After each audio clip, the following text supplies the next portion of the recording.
quiero caminar contigo, María, pues tú eres mi madre, eres mi guía. Tú eres para mí el más grande ejemplo de santidad. El Día Internacional de España como Garabandal, a los aquí presentes queremos dar las gracias a la parroquia de San Juan de Regla y a la figura de su párroco, José Luis, por la oportunidad que nos brinda de estar aquí hoy, hablando de un tema creciente de interés para mejorar nuestra vida espiritual y fortalecer la fe. También queremos agradecer a la Diócesis de León el apoyo prestado con la difusión de este encuentro. El grupo responsable de iniciativa con Garabandal desde León, damos las gracias a todos los ponentes y también a todos los que están aquí, que nos ha reunido la Madre. Muchas gracias a todos.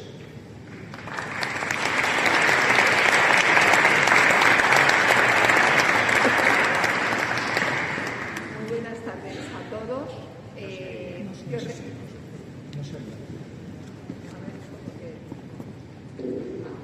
Muy buenas tardes a todos. Yo respaldo las palabras de Luis, pero se me olvida decir que aparte de los agradecimientos que hemos preparado, aparte de agradecer a la parroquia, a la diócesis, quiero agradecer al grupo de Iniciativa en León por preparar este encuentro con tanto cariño, con tanto esmero, y luego también a todos ustedes por estar aquí, pues dándonos la bienvenida. Es un placer para nosotros estar en una ciudad con una historia cristiana tan profunda. Hoy hemos tenido la suerte de pasearnos por todo León gracias a Margarita, que nos ha enseñado ya Luis, y hemos disfrutado mucho. Y sobre todo estamos encantados de estar en la ciudad que hoy se engalana para recibir a una figura muy especial, a la Virgen del Carmen de Garabandal, una figura que nos enamora y que estamos firmemente convencidos todos los que formamos parte de esta iniciativa. Sí, queridos amigos, hoy estamos aquí para hablar de Garabandal, de la causa de Garabandal, la causa de nuestra alegría, alegría cristiana por ser la Madre de Jesús y Madre nuestra. Una historia apasionante por unos hechos inexplicables para la ciencia, para la mística, para la lógica y para el entendimiento. Unos hechos inexplicables que sucedieron en una aldea perdida del norte de España en los años 60 llamado San Sebastián de Garabandal. Allí, señores, la Virgen se manifestó a 4 niñas. Una historia bonita que luchamos por ella y que, aunque muchos la quieren enterrar y destruir, nosotros no lo vamos a dejar, porque estamos firmemente convencidos en esta verdad que para nosotros es indiscutible. Indiscutible por la gente que forma filas en Garabandal.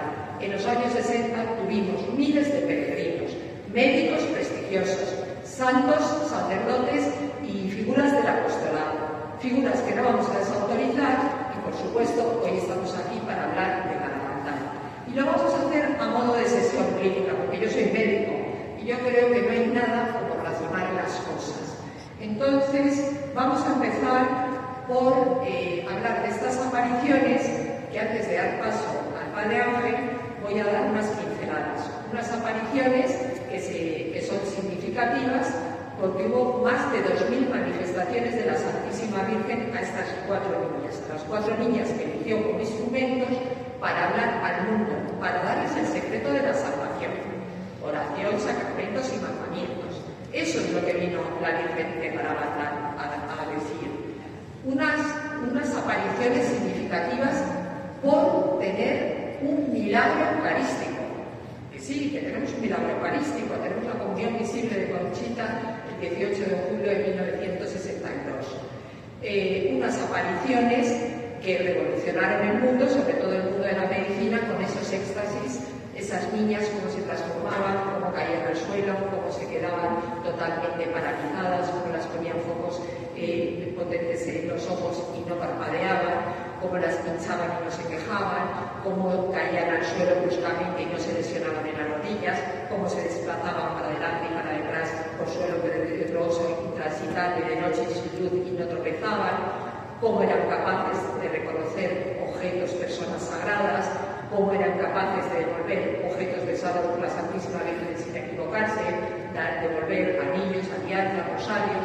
Lo digo todo de corrido porque tengo poco tiempo, pero quiero darles a entender que los hechos son inexplicables. Dicho esto, a modo de sesión clínica, abro la sesión con Carabandal de Ciencias López. Abro la sesión con el padre angelinista de Astorga, a quien le voy a preguntar la dimensión teológica de estas apariciones. Voy a pedir a todos los ponentes que vayamos al grano, como si estuviéramos en una sesión, tenemos poco tiempo, 15-20 minutos por ponente, para desarrollarlo. Padre. Casi prefiero hablar de pie, si se puede. ¿Pasa usted cómodo? Sí. Pues hable. Perfectamente. Si se puede, por favor, te puedes acercar al micrófono.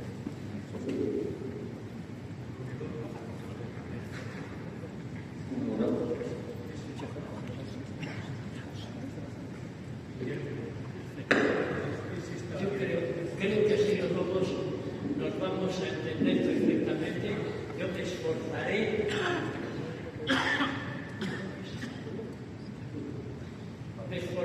en vocalizar.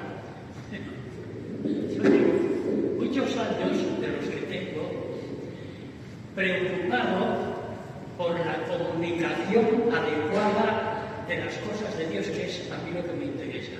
Bueno, me han dicho muchos que soy un buen comunicador, eso a mí no me interesa. A mí lo que me interesa es lo que me dijo un señor un día en Madrid. Yo vivía aquí 2 años. Después de misa, un señor se acercó y me dijo: usted hace creíble lo que predica. Me dijo, no lo conocía. Bueno, sabía quién era, pero no había hablado nunca con él. Estaba en misa, quedó allí y dijo: me va a permitir que le haga una confesión. Se lo dice alguien con 40 años de tantas. Resulta que era un famoso payaso de la saga de Pompón, Aragón y Telly, que los mayores que estamos por aquí no sonarán. No suenan estos Pompón, Aragón y Telly porque fueron un poco antes de la televisión, entonces los que no sois muy mayores no sabéis. Bien, pero a mí lo único que me interesa es comunicar adecuadamente las cosas de Dios, que es para lo que yo me hice cura. Tuve la suerte de estudiar en París cómo comunicar la fe, la Universidad Católica de París, cómo comunicar la fe catequéticamente. Allí estudié estas cosas. Luego tuve la suerte de estudiar 8 años después cómo comunicar la fe a través de la liturgia. Bueno, entonces todo esto a mí me ha preparado para esta actuación que vamos a hacer ahora. Tengo en mis manos este libro que se titula Apariciones actuales de la Virgen María. Es del padre René Laurentin, bueno, o René Laurentin, es dicho en español. A este señor le pasó un poco lo que a mí, un famoso cardenal de la Iglesia, yo conozco, tengo 89 años para que nadie eche, nadie de cuántos tiene, 89. Bueno. El cardenal Sini de Manila, hace por 50, 60 años, yo lo conocía de oídas, ¿verdad? Era muy famoso en la Iglesia. Le hizo una pregunta a era un teólogo famoso, francés, el padre René Laurentin: por favor, venga usted a Manila a decirnos qué quiere decirnos Dios con las apariciones marianas. Esa pregunta le hicieron al padre René Laurentin, ya era entonces internacionalmente conocido. Ojalá tuviera tiempo de más, no lo tengo, entonces tengo que resumir mucho. Bien, ¿qué quiere decirnos Dios con las apariciones marianas? Y nosotros, ¿qué quiere decirnos Dios nuestro Señor con las apariciones de Garabandal? De la Virgen en Garabandal. A Elsa le gusta mucho que digan la Virgen en Garabandal, la Virgen en Lourdes, la Virgen en Guadalupe, la Virgen en, no como si fuera una, otra, no, es la Virgen que se nos manifiesta en, para decirnos siempre lo mismo. ¿Qué quiere decirnos Dios con las apariciones marianas? hicieron una pregunta al padre René Grantá y le metieron en un apuro porque no lo había pensado nunca, él que era un gran especialista en temas de la Virgen. Bueno, eso es lo que yo llamo la dimensión teológica de las apariciones. Claro, los que no conozcáis las apariciones de Garabandal, esperad un momentito, quizá hubiera sido mejor que hubiera yo hablado al final, después de que nos diga Jorge lo que tiene que decir, de lo que nos diga Carlos lo que tiene que decir, etcétera, Margarita, bueno, pero es igual. ¿Qué quiere decirnos Dios con las apariciones?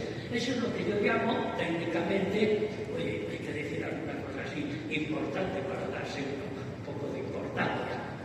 Dimensión teológica de las apariciones marianas. Dimensión teológica. Teología, el hablar de Dios. ¿Qué quiere decirnos Dios con las apariciones marianas?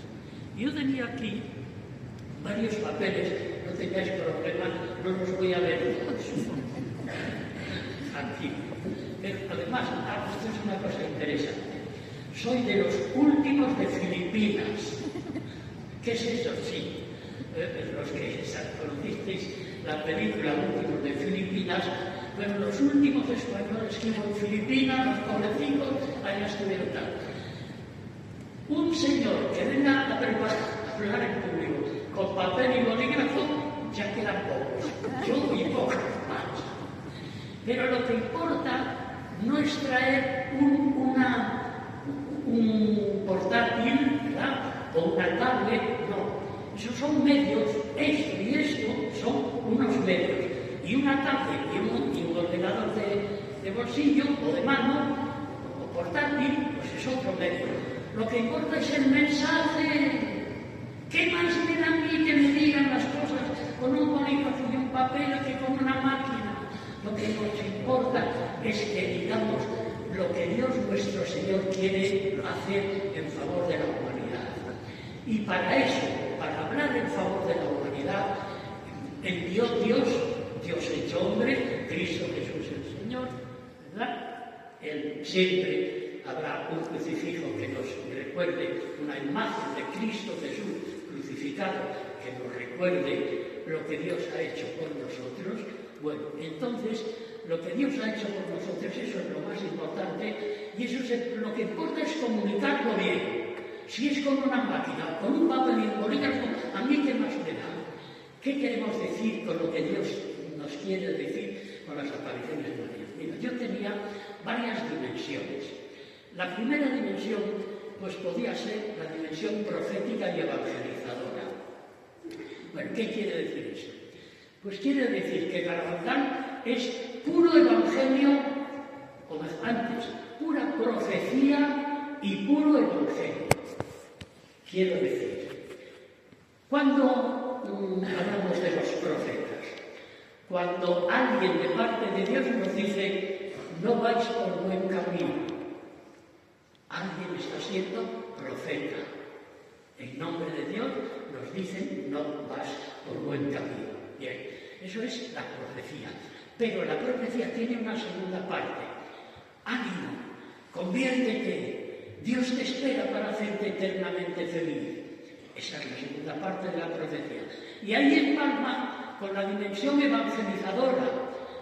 ¿Qué dice Jesús? El Evangelio es Cristo Jesús hecho hombre, explicándonos su plan de amor universal y salvador. Bueno, entonces, Jesús empezó su Evangelio, el capítulo 1 de San Marcos nos lo dice, llamando a la gente a convertirse. Es exactamente lo que le dijo la Santísima Virgen a las niñas en Garabandal, las niñas, ya sabéis, a lo mejor alguno que no conozca lo de Garabandal, pero todo empezó en julio de 1961, donde 4 niñas, bueno, primero vieron a un ángel, que ellas no sabían quién era, absolutamente nada, y resulta que era el arcángel San Miguel, pero se enteraron después, y unos días después vieron a la Virgen. Se lo advirtió el ángel. Vengo a deciros que mañana, me dijo un día, vais a ver a la Virgen. Muy bien, y vino la Virgen. Bueno, entonces, desde los primeros días, la Santísima Virgen, ante una pregunta inocente, las niñas eran absolutamente angelicales, tenían una edad mental de unos 8 o 9 años, aunque tenían 10 y 11, pero aislados en un pueblo de la montaña, eran absolutamente angelicales. Y le dijeron al cura del pueblo,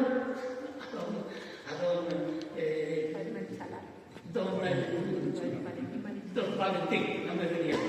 Don Valentín le dijeron, hemos visto a la Virgen. Y pobre don Valentín, cura del pueblo angelico, de hace 60 años y pico, en un pueblo, ¿cómo vais a ver a la Virgen? Si siempre hemos visto a la Virgen, bueno, tal, insistían, digo que la cosa era en serio, y le dijo, preguntadle a ver a qué viene o qué quiere de nosotros. Claro, pues las niñas se lo preguntaron. Dice don Valentín, ¿a qué vienes o qué quiere de nosotros? Y la respuesta de la Virgen es muy importante. Vengo a acercar a todos a mi hijo. ¿Y por qué lo hizo? Pues porque estamos separados de él. Pero el último día que vieron las niñas, sobre todo de las 4, la principal vidente, si podemos decir, fue Conchita. Se llama Conchita, vive hoy y tiene 76 años. Vive en Estados Unidos. Bien. Entonces, el último día, el 13 de noviembre de 1965, en un sitio, el monte que le llaman Los Pinos, pues le pidió a la Virgen que fuera la niña esa, que entonces ya tenía 16 años, fue sola, y le preguntó y le dijo a la Virgen, ay, qué suerte verte aquí y tal, en fin, con lo mala que soy, dijo la niña, porque de sobra sabía que no se portaba bien, ¿verdad? Y le dijo, y vienes a verme y te consuelas y me ayudas en la situación que vivo. Y le dijo la Virgen, no, Conchita, no vengo solo por ti, vengo por todos mis hijos, porque me preocupo de todos por su salvación. Pues esto es el mensaje de Garabandal, una preocupación de Dios en la Santísima Virgen María para acercarnos a todos a sus hijos, a su hijo, perdón. Bueno, eso es la dimensión profética y evangelizadora. Jesús nos dice, convertíos. Y la Virgen dice, vengo a acercaros a mi hijo que os está llamando a la conversión. Por si acaso, el número 67, claro, yo es que me he curado en salud porque hay personas que rechazan lo de Garabandal porque no está aprobado oficialmente todavía por la Iglesia, pero no está aprobado porque yo lo siento mucho, con todo respeto, lo digo a todo el mundo, porque no han querido aclararlo, porque está claro que sí estuvo, está demostrado que estuvo y está contrastado todo ello. Bueno, pues por lo que sea, todavía no, llegará el momento, pero algunas personas, porque no está oficialmente aprobado, pues rechazan Garabandal. No está aprobado porque, bueno, por lo que sea, todavía no se han preocupado por aclarar.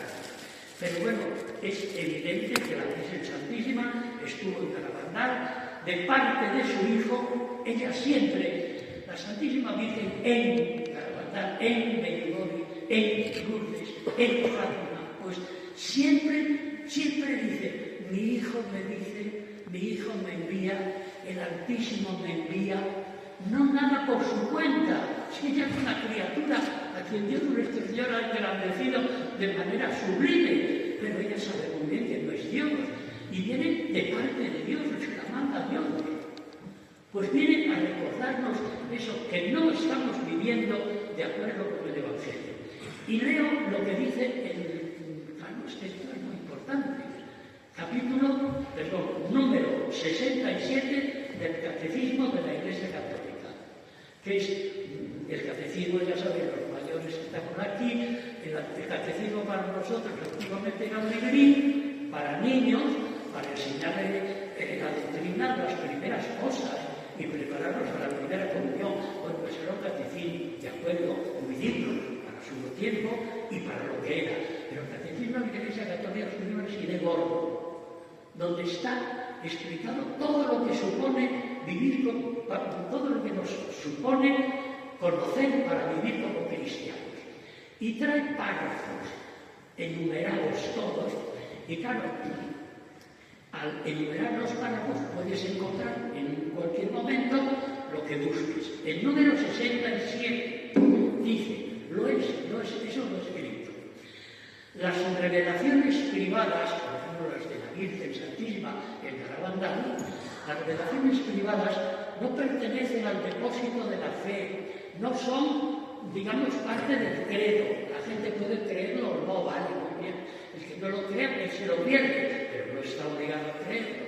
Como Lourdes, no está obligada ningún católico a creer en la aparición de la Santísima Virgen de Lourdes. No está obligado. El que no lo crea, él se lo pierde. Pero bueno, no está obligado. Bien. Son revelaciones privadas, no oficiales. Lo oficial está en la palabra de Dios y en la tradición. No pertenece al depósito de la fe. Su función, la función de las revelaciones privadas, la de la Santísima Virgen de Garabandal, su función no es completar la revelación que ya está completa en la Biblia y resumida en el credo. No es para completar nada. Bueno, entonces, ¿para qué? Espérate un momentito. El catecismo lo dice, número 67. No son para completar la revelación, sino son la ayuda para vivirla, la revelación, está en la Biblia, la palabra de Dios, más plenamente en una determinada época de la historia. En la época de la historia en la que estamos viviendo, y fijaros, son tantas cosas las que quería decir que se me puede escapar alguna de las más importantes. Lo que ocurrió en Garabandal de 1961 a 65, cuando la Virgen dijo, la copa se está llenando, la copa de la maldad. Dijo en 61, en 75, ahora la copa está rebosando. Bueno, de entonces a hoy todo ha ido de mal en peor, pero abundantemente. Por lo tanto, si la copa rebosaba ya en 65, imaginemos. Entonces, vienen las revelaciones privadas a ayudarnos a vivir la palabra de Dios, que ahí está, pero que no la cumplimos, no vivimos de acuerdo con ella. Ese es el problema. Viene eso, ayudarnos a vivirla. Dice, en una determinada época de la historia, en este momento que estamos viviendo, que es de gran urgencia, vivimos tiempos de emergencia, no hay ninguna duda. Ojalá tuviera tiempo de explicarlo, no lo hay. Bueno, me parece que Elsa me va a permitir otro día grabar un vídeo y abundaremos en todo esto, que ahora lo decimos simplemente por encima y en otra ocasión lo profundizaremos. Guiado por el magisterio de la Iglesia, el sentir de los fieles sabe acoger lo que estas revelaciones privadas constituyen, sabe que estas revelaciones constituyen una auténtica llamada de Cristo Jesús de parte de su madre, o de la madre de Jesús de parte de él. Bueno, entonces, las revelaciones privadas no son palabra de Dios, pero vienen a recordarnos que lo que está dicho en la palabra de Dios no lo cumplimos. Y aquí yo me parece que ya terminamos. Bueno, pues de nuestra caridad. ¿Y por qué lo sé yo? Porque me pasó a mí. Yo no creí que esto a mí me iba a hacer. Yo creí que no me iba a hacer ningún bien. Hace 8 años más o menos que yo conozco estas cosas. ¿Para qué ha servido? Para enfervorizar mi fe, mi esperanza, mi caridad, decir mi amor hacia Cristo Jesús el Señor. Bueno, esto queda pendiente y en otra ocasión seguiré. Siento de veras que no quiero despediros sin deciros que esto que estamos haciendo es providencial, especialmente providencial, porque en poco tiempo, esto que estamos haciendo de actualizar Garabandal está recordándonos que Dios nuestro Señor no está lejos de actuar universalmente. Una cosa que quería decir, otra que no se me olvide. Me queda lo de la dimensión eucarística de Garabandal, pero claro, ¿cómo me tengo que tomar unos minutos? Por favor, la Eucaristía es Dios hecho hombre en Cristo Jesús, que se ha quedado con nosotros en la Eucaristía, hecho Él Eucaristía. La Eucaristía es Cristo Jesús el Señor sacramentalmente presente, o sea, presente en los signos sagrados. Los signos sagrados hacen la presencia de Jesús. En la celebración, en el sagrario que se guarda después de la celebración, en la custodia que se expone para adorarlo. La Eucaristía, por favor, creamos que Cristo Jesús el Señor está vivo, presente en su cuerpo, sangre, alma y divinidad, esperándonos en cada celebración de la Eucaristía, en cada sagrario, en cada custodia en la que está expuesto Él. Y quedamos pendientes de lo demás.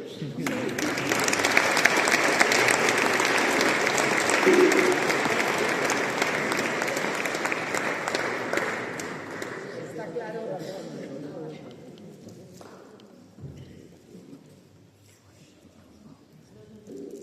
Está claro que esta sesión clínica Se para. Me gusta ver un sacerdote de una teológica de 9 años, porque así lo han dicho mis compañeros. Tengo documentación, yo soy médico, creo en ello y creo que es imposible idear e inventar unos mensajes de perfecto corte teológico. Mensajes reconfortantes porque nos dicen que tenemos que hacer para llegar a ese lugar donde todos queremos llegar, pero mensajes incómodos por revelar, adivinar, profetizar una situación que iba a suceder, que era la desbandada de sacerdotes del ministerio después del Concilio Vaticano II, que, señores, de hecho sucedió. Y de eso le voy a pedir a Jorge que nos cuente la relación de Garabandal con el Concilio Vaticano II. Le dejo un marronazo. Buenas tardes. Buenas tardes. ¿Hablo sentado o de pie? Bueno, pues muy buenas tardes. Muchas gracias al señor párroco por su amabilidad y por sus palabras, por su amabilidad y su generosidad. No es muy frecuente que un sacerdote, pues, un párroco en particular, una iglesia, pues, don José Luis García, muchas gracias. Se moje, se pronuncia de una manera tan clara. No se puede querer lo que no se conoce y no se defiende lo que no se ama. Por tanto, si queremos convencer a alguien de la veracidad de lo sucedido en la aldea cántabra de San Sebastián de Garabandal desde el 18 de junio del 61 hasta el 13 de noviembre del 65 en Los Pinos, que fue el último mensaje que recibió Conchita, bueno, pues lo primero que hay que hacer es saber que la gente lo conozca, porque si no se puede querer, no puede interesar tampoco algo que no sabes que existe o que ha existido. Por lo tanto, lo primero es explicarlo. Y esto es lo que nos trae aquí. Nos trae hoy aquí, de la mano de la Virgen, como os he dicho antes, y con razón, evidentemente, todos los que estamos aquí, todos, me atrevo a decirlo, estamos aquí porque lo que se llama en teología y en filosofía las causas segundas, las causas instrumentales, ¿no? Pues, por un amigo me he enterado de una amiga, me he enterado de tal, por cual he tenido conocimiento de esto. Bueno, esas son las causas segundas. La causa eficiente en este caso es la Virgen, que es la que nos ha traído a todos y cada uno de los que estamos aquí. No digo de todos y cada uno y una y une, ¿verdad? Porque no creo que sea necesario, ¿verdad? Todos y cada uno de los que estamos aquí, sabemos que estamos aquí, en definitiva, porque la Virgen quiere que estemos aquí. Pues bien, me pregunta la doctora Elsa Martín, querida Elsa, que es la secretaria particular, jefa de la Secretaría de la Virgen a los efectos de la Iniciativa Internacional España con Garabandal, pues que hable del Concilio Vaticano II y la relación que tuvo o que tiene con Garabandal.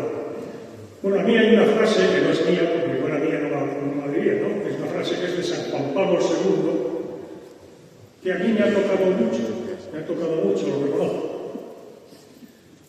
Que pronunció y repitió muchas veces hasta su partida al cielo, con ocasión de coincidir el atentado terrible que sufrió San Juan Pablo II en la plaza de San Pedro del Vaticano el 13 de mayo de 1981. Sabemos que el 13 de mayo es la fiesta litúrgica de la Virgen de Fátima. Cuando un año después, el 13 de mayo del 82, San Juan Pablo II fue a la Cova de Guía para darle gracias a la Virgen por haberle salvado la vida, y de aquello de que una mano disparó el arma al terrorista Javier Cap, pero otra mano materna, la Virgen dio la bala, etc. Y añadió, repito, San Juan Pablo II, y lo repitió muchas veces, hasta su partida al cielo. Dijo, tenía que producirse el atentado contra el Papa, coincidiendo con la fiesta de la Virgen de Fátima, para que la Iglesia y el Papa, hablando en tercera persona humildemente, para que la Iglesia y el Papa miráramos al mensaje de Fátima. Punto suspensivo, porque en los designios de la providencia no hay meras coincidencias, no hay casualidades. Pero es palabra de San Juan Pablo II. Por lo demás, un gran teólogo de historia. Le gustaba referirse a nuestro Señor como el Señor de la historia. Escribió él también, el hombre con su libertad a través del tiempo hace la historia, pero ese es el eje horizontal de la misma, de la historia, porque junto a ese eje horizontal hay un eje vertical que baja del cielo a la tierra. Jesucristo, Señor de la historia, respetando la libertad del hombre, la libertad humana, con el hombre hace la historia. Jesucristo es el alfa y el omega, el principio y el fin de la creación. Es el Señor de la historia.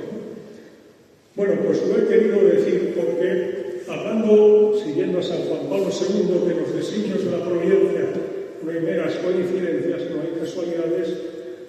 Para empezar, ¿cuándo comienzan los hechos de la hermandad? Ya se ha dicho, en el año 61.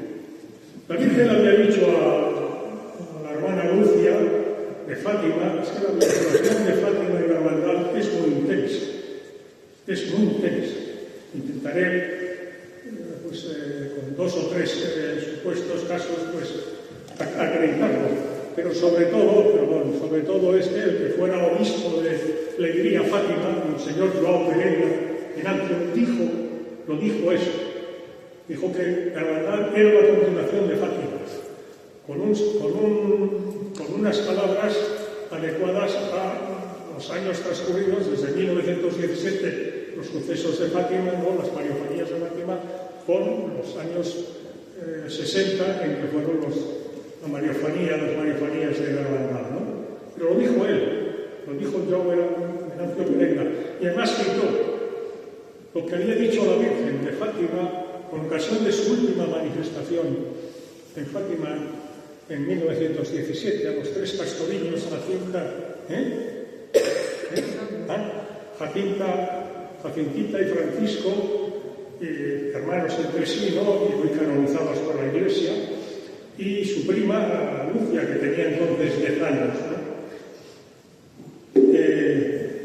Le dijo la Virgen a San Lucia, el 3 de enero de 1944, que escribiera el tercer secreto, que le había pedido que lo escribiera el entonces obispo de Leiría Fátima, y que se diera a conocer en 1960.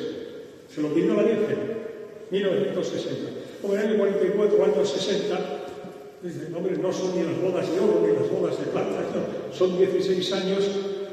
En fin, la Virgen evidentemente sabía, porque Dios desde su eterno presente lo sabía, que en el año 1960 estaría en pleno proceso de organización del Concilio Ecuménico Vaticano II. Acabó el año 60 y el Papa entonces Juan XXIII, que había sucedido a Pío XII, pues no consideró oportuno darlo a conocer. Bueno, y la Virgen se vino y se pasó durante la práctica totalidad del Concilio Vaticano II en hermandad. Y hablando de nuevas coincidencias, repito, siguiendo a San Juan Pablo II, la primera manifestación de la Virgen del Carmen en hermandad fue el domingo 2 de julio del año 61. O casualidad, coincidencia.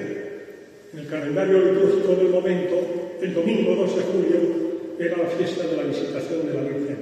Y el Evangelio de San Lucas de ese domingo comenzaba diciendo: en aquellos días la Virgen se fue con prisas a la montaña. San Sebastián de Garrandal es Cantabria, es la montaña, como sabemos. Ese era el Evangelio del 2 de julio. Se fue con prisas a la montaña en Encaren a visitar a su prima Santa Isabel, la llevaban a que decían que era estéril y ya estaba de 6 meses, porque para Dios no hay nada imposible, ¿no? Pero es que luego ya no es que coincidiera la Garrandal con otra significativa fecha de la historia, ¿no? Es que coincidió nada más y nada menos aquí que con la preparación, la organización y el desarrollo de la práctica totalidad del mayor acontecimiento eclesial del siglo, el Concilio Vaticano II. Lo abrió el Concilio Vaticano II el Papa San Juan XXIII el 11 de octubre del año 62 y lo concluyó San Pablo VI el día de la Inmaculada 8 de diciembre del 65. Y durante todo ese acontecimiento, pues la Virgen estaba con 4 niñas que tenían al comienzo de las apariciones 11 y 12 años, 11 años Maricruz y 12 años Conchita, Jacinta y Maricruz. Por cierto, comentábamos con Elsa que Conchita, me parece que soy, ¿no? Fue el día 7. El día 7, sí. Cumplió 77 años. Hablando de Fátima, ayer fue la fecha 13 de febrero del fallecimiento de Lucia, ¿no?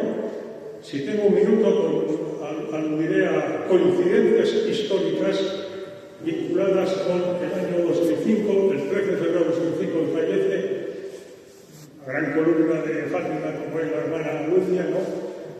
Y otra gran columna como fue el Papa San Juan Pablo II, que fallecieron con 49 días de diferencia el 13 de febrero de 2005,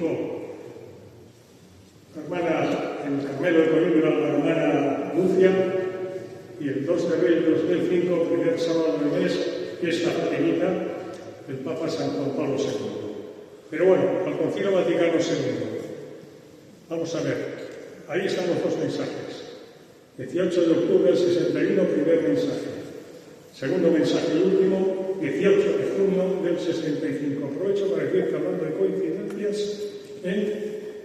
sabemos que el número 13 es muy significativo en Fátima. La Virgen vino el 13 de mayo y les dijo a los pastorillos que vinieran el 13 de cada mes hasta el 13 de octubre, que les diría quién era, etc., ¿no?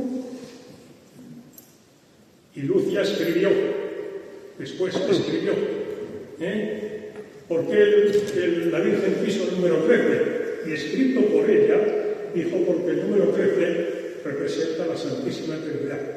El 1, la unidad, junto al 3, la Trinidad, la Santísima Trinidad. Y Fátima es profundamente trinitaria. Ángel de la Paz, el ángel de Portugal, que en el año 16 se apareció a los pastorillos preparándoles para la venida de la Virgen, les enseñó la oración que tenían que rezar de rodillas y con la cabeza inclinada al suelo. Santísima Trinidad, Padre, Hijo y Espíritu Santo, os adoro profundamente, os acepto el preciosísimo cuerpo, sangre, alma y divinidad. El 13 de junio del 29, estando la hermana Lucia, entonces de religiosa dorotera en España, en Tui, Galicia, el 13 de junio del 29 fue una aparición importantísima en la historia de Fátima, porque dijo que había llegado para el cielo la hora de que el Papa consagrara Rusia a su inmaculado corazón en comunión con todos los obispos del mundo para evitar la guerra. Año 29. Faltaban 10 años para el comienzo de la Segunda Guerra Mundial, 39, y no se le hizo caso. Y tuvo una visión de la Santísima Trinidad ese día, y con ocasión de esa revelación, que la escribió Sor Lucia, la revelación que tuvo la Santísima Trinidad, y añadió, está escrito por ella, se le dio luz para penetrar en el misterio de la Santísima Trinidad, y añadió, pero no estoy autorizada a explicar. Y la nueva iglesia de Fátima, que está enfrente del santuario de Nuestra Señora del Rosario, tiene por vocación la Santísima Trinidad. Bueno, pues, hablando del número 13 y Fátima, pues el 18, el 13 es a Fátima, porque el 18 es a Garrandal. Los sucesos más relevantes de Garrandal tuvieron lugar en fecha 18 y fechas elegidas por la Virgen. Lo ha dicho Elsa, el Miraluco, la comunión visible de Conchita, fue el 18 de julio del 62. El primer mensaje en fecha, el día por la Virgen, como hemos dicho, 18 de octubre del 61. Los hechos comenzaron con la revelación de San Miguel Arcángel, el príncipe de la medicina celestial, el 18 de junio del 61. El segundo y último mensaje, el 18 de junio del 65. Para quien tenga la curiosidad cultural e intelectual, de la misma manera que el número 13 es la Santísima Trinidad, escrito por la hermana Lucia, como no hay pronunciamientos que a mí me parezca que sean, si no definitivos, cuasi definitivos, simplemente dejo para facilitar el trabajo de inquietud y curiosidad intelectual, remitirse al pasaje de los Evangelios de la caída de la torre de Siloé, donde el Señor dice: ¿creéis que aquellos 18 que murieron eran más pecadores que otros?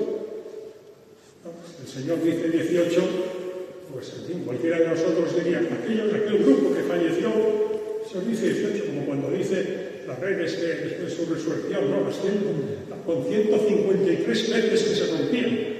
No, ninguno de nosotros se las podía decir, porque más no podría contar que había 153 veces. ¿Qué quiere decir el Señor con eso?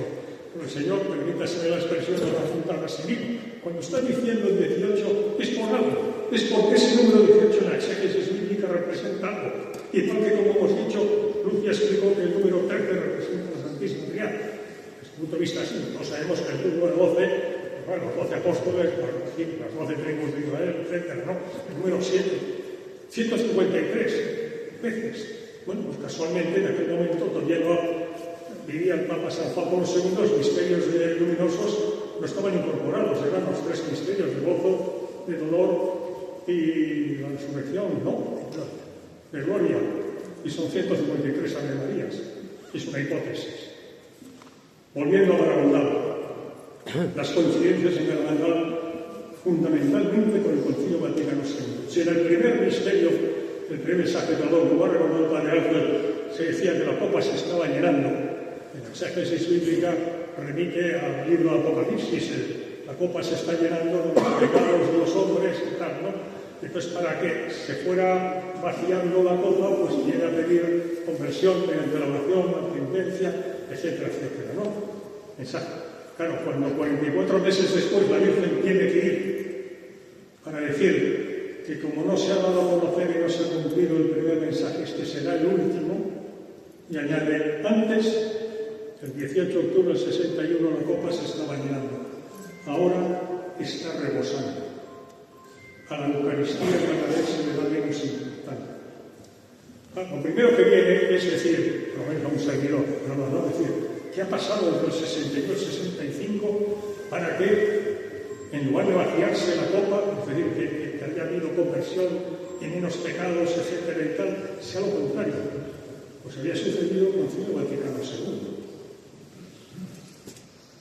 Y claro, lo que dice a continuación ya lo redondea, porque a continuación dice la Virgen: muchos sacerdotes, obispos y cardenales van por el camino de la perdición y llevan con ellos a muchas almas. A la Eucaristía se le da cada vez menos importancia. Claro, imagínense, hablando de Garabandal y de que no se le hace mucho caso en determinadas esferas, todos los obispos y cardenales de la Iglesia Católica estaban reunidos desde el año 62 en torno al Papa, en el corazón de la Iglesia, la Basílica de San Pablo, es el templo del Valle de Amor, en Concilio Vaticano, y que les digan que 4 niñas de la España de Franco, dicen que se les está apareciendo la Virgen y que dice que muchos de nosotros vamos por el camino de la perdición. Creo que sobran comentarios, ¿verdad? Pero voy a decir lo siguiente. Las 2 personas más significativas de la Iglesia, que es Jesucristo, por supuesto el Papa, Pablo VI, el cardenal también, el prefecto del Santo Oficio hoy Doctrina de la Fe, cuando vieron ese mensaje dijeron: esto no se lo han inventado las niñas, y pidieron al párroco en funciones de Garabandal, en un momento, que trajera la intercesión, bendición humana de la princesa Cecilia de Borbón Parma, pidieron que llevaran a Conchita a su presencia. El 13 de enero del 66, apenas un mes después de concluido el concilio, con las vacaciones de Navidad por medio, Conchita con su madre Aniceta y con el padre Luna y con la princesa Cecilia de Borbón-Parma estaban en el Vaticano. Conchita estuvo siendo entrevistada por el cardenal Taviani y 3 monseñores de la curia, de lo que hoy es el dicasterio para la la fe, durante 2 horas y 3 cuartos. A la mitad salió el cardenal Ottaviani para tranquilizar a su madre Aniceta, al padre Luna, y decirles que todo iba muy bien. Cuando acabó, les dijo que todo había ido muy bien y le pidió al padre Luna que trajera a las otras 3 niñas, Jacinta, Mariloli y Maricruz, también. Y le dijo al padre Luna: pasen por la casa pontificia que el Papa quiere saludar a la niña. Fueron allí. El monseñor encargado de la casa pontificia, no diré por qué lo digo esto en estos términos. El monseñor encargado dijo que el Papa no podría recibir a la niña. Padre Luna dijo: Excelencia, su eminencia, le dimos de parte de su eminencia al cardenal Ottaviani, que se ocupe de su dicasterio. Los hechos fueron que al día siguiente fueron a San Giovanni Rotondo para estar con el padre Pío. Y el Papa Juan Pablo VI estuvo el 19 de enero del 66 con ella, y no en la casa pontificia, sino en otro lugar de la tierra. Fíjense cómo estaban las cosas, ¿eh?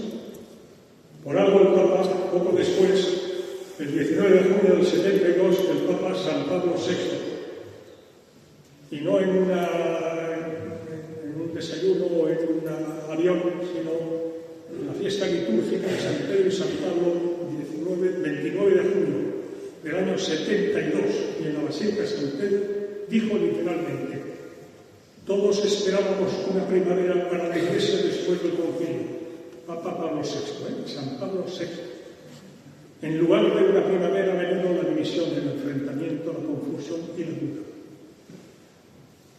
Por una ventana ha penetrado en el templo de Dios el humo de Satanás. Expresión literal de San Pablo VI del 29 de junio del año 72.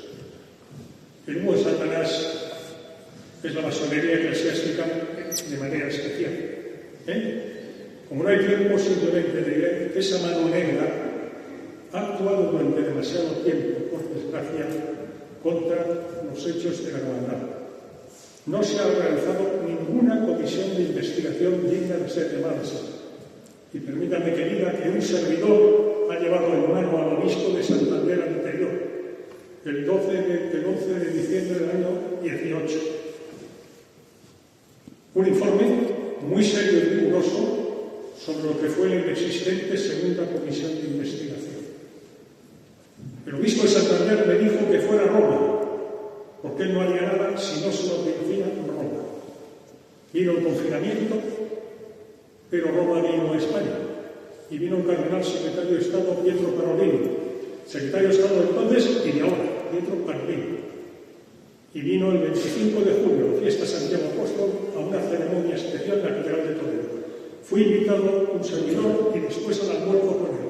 Y un servidor, el 25 de julio de 2020, en mayo, se lo entregué el informe al cardenal secretario de Estado.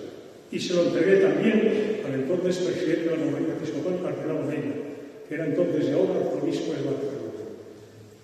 No es que lo haya enviado por correo electrónico, no es que haya encargado una persona que lo lleve y tal, es que un servidor lo ha entregado. Por tanto, la Iglesia está informada, y lo que tenemos que hacer es rezar y humanamente hacer todo lo que está en nuestras manos para que, si la Virgen vino a la hermandad y estuvo en la hermandad durante, repito, la práctica totalidad del mayor acontecimiento eclesial del siglo por parte de la Iglesia, el Concilio Ecuménico Vaticano II, era porque el mensaje que tenía que dar a la humanidad por medio de esas 4 niñas era muy importante para nuestra salvación. Aquí hay muchas mujeres y seguro que muchas madres.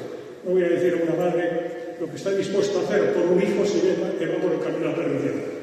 La mejor de las madres es la Virgen María, es Madre de Dios y Madre nuestra.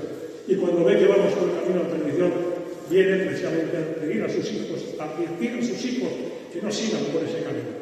Y si la Virgen vino, ponemos un respeto por la Virgen. y que haya una comisión de investigación como Dios manda, y nunca mejor dicho. Y si no vino, humanamente estoy convencido de que vino, pero si no vino, pues que no se tome el nombre y la palabra del Virgen en vano. Y para eso, pues estamos aquí y llevamos recorriendo toda España de la mano de la Virgen y con su secretaria particular al frente, Elsa, por toda España, porque la Virgen ha movido pieza en el año 17, centenario de Fátima, en el tablero de la historia de la hermandad, la Virgen ha movido pieza. Muchas gracias.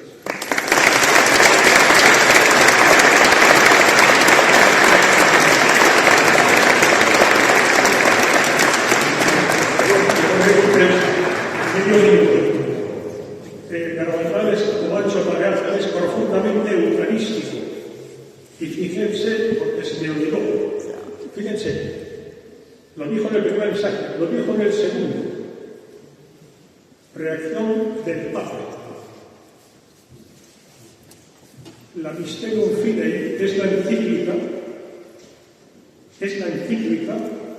que resume y compendia la doctrina de la fe católica respecto a la Eucaristía, que no es un símbolo, que no es un signo, que es el cuerpo y la sangre, el alma y la divinidad de Cristo. La Mysterium Fidei la proclamó el Papa 2 meses y medio después de ese segundo mensaje. El 3 de septiembre del año 65, el Papa proclamó la encíclica Mysterium Fidei, que sigue siendo la síntesis de la doctrina de la Iglesia respecto a la Eucaristía. Creo que se entiende. Gracias.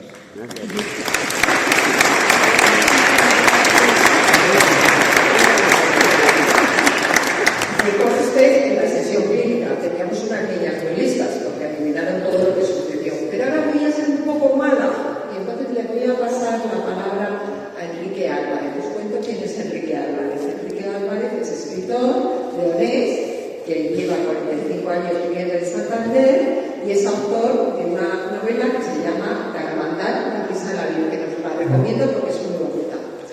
Vamos a ver, Enrique, explícame, porque no lo acabo de entender, cómo lleva.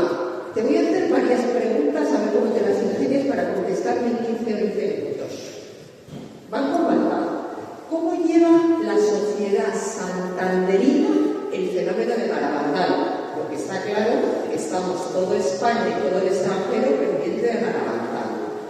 ¿Cómo lleva la sociedad santanderina cántabra que haya habido un milagro eucarístico en su tierra y todavía tengamos sacerdotes, escucha, que todavía tengamos sacerdotes como el padre Olano, amigo tuyo y mío, que hemos ido a visitar, el párroco de la iglesia más céntrica de todo Santander, el premio a la traición de Garabandal, todo lo digo. ¿Cómo lleva la sociedad santanderina que se niegue un milagro que dieron miles de testigos y que lo respaldan santos, sacerdotes de la iglesia? Explícame todo eso, a ver cómo sales de este atolladero. Bueno, buenas tardes, muchas gracias. Coge. A los que han invitado a Elsa, la Iniciativa Internacional España por la Hermandad, porque es una oportunidad bonita. Yo como leonés,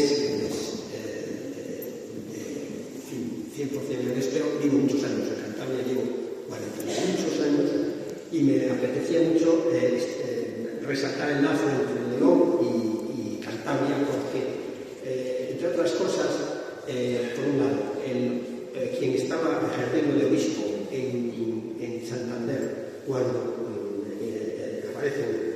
cuando inician las apariciones, era un leonense, don Doroteo Fernández, que había sido rector del Seminario de León, la diócesis de León, que además fue posiblemente el obispo que tuvo el comportamiento más correcto, más prudente, digamos, menos negativo a las apariciones. Y también por el padre Eugenio García de Pesquera, capuchino leonés, autor de, sin duda, el libro más bello y fundamental sobre las apariciones de la Iglesia.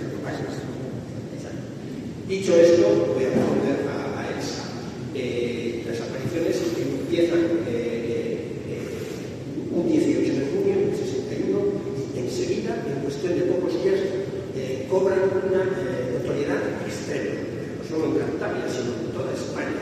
Entonces, claro, los santanderinos, los cántabros, no se llamaban así, se sienten orgullosísimos de que ocurra algo que todo apunta a que va a ser algo como Fátima. Ya era hora de que España, tierra mariana, el país más católico del mundo, ya era hora de que hubiera las apariciones. Las ha tenido Francia, las ha tenido Portugal, pero España. Pues aquí están. Esto era lo que pensaba la sociedad santanderina en aquel mes de junio y quizá durante todo el verano.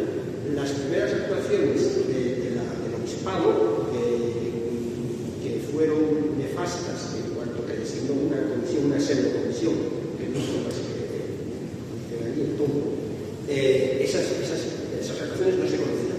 Había mucha ilusión, muchísima ilusión. Incluso se preguntaban, ¿por qué ocurre esto en Cantabria? ¿Qué tiene Santander para que surja esto aquí? Y diríamos que podrían se dieron dos respuestas. Por un lado, algunos pensaban que Santander había tenido, la diócesis de Santander había tenido un obispo extraordinario, el señor Higuín Trejo, un santo, era reconocido por Francia, era básico, Higuín Trejo. Entonces esto es un premio a la diócesis para haber tenido este no creo que sea una explicación. Más tarde, yo he llegado a pensar que fue como una ayuda para una diócesis de Santander que estaba particularmente en crisis. Es decir, la presión del modernismo, porque es el modernismo el que ha generado toda la gran crisis de la Iglesia, en Santander se hacía notar muy fuertemente, en gran parte por la influencia del seminario de Comillas, el gran seminario, prestigiosísimo seminario, era ya un foco del modernismo muy potente. Y en la diócesis de Santander había mucho conflicto, había mucha división. Esto es una de las cosas que yo recojo en la novela y explico por qué en Santander se produce esa extraña contradicción.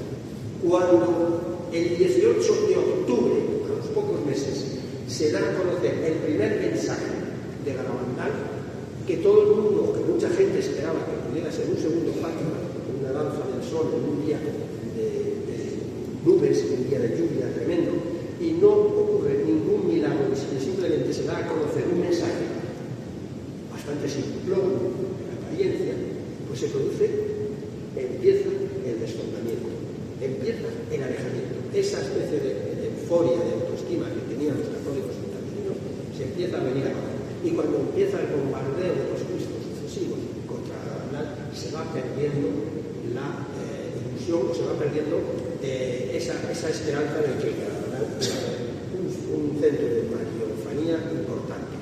Entonces, cuando yo llego a Santander a finales de los años 70, aunque ya había pasado la época del mismo Puchol, había pasado en la época de las generaciones de las niñas, el obispo Filarda, que fue nefasto, llega el momento, cuando yo llego a Santander me encuentro con un prejuicio durísimo. Digo, claro, no era quién para cuestionar. Las apariciones fueron falsas. Luego hubo otras apariciones más falsas todavía, pero que fueron las de el Palmar de Troya y alguna más, otras que proliferaron. Y entonces yo me quedé con esa idea hasta que a finales de los años 90, de manera providencial, empiezo a descubrir la verdad, por mi cuenta, empiezo a descubrir la verdad de la verdad. Entonces empiezo a abrir los ojos y voy viendo que Garabandal en Santander está bastante muerto, está muy muerto, no encuentras ningún sacerdote que lo apoye, ni cultura que crea. Los libros que ya había muchos sobre Garabandal no existen. Entonces digo, si la diócesis de Santander, de Cantabria, que es donde ha tenido lugar esto, en lo que yo creo tanto, está así, ¿qué está pasando? Paralelamente me voy dando cuenta de que la diócesis de Santander está más floja que otras. Es decir, hay un declinar de las vocaciones, hay un declinar de la vida de fe en toda España, en todo Occidente, pero es que yo tengo la sensación de que en Cantabria más todavía. En Cantabria esta decadencia no ha cesado. Yo viajo a Asturias, vengo a León, voy a Madrid, voy a otros sitios, no encuentro más vida católica en las iglesias, en la diócesis, sí. Una iglesia como esta, la celebración que hemos tenido, en Santander es muy difícil. En Santander ya no hay seminarios.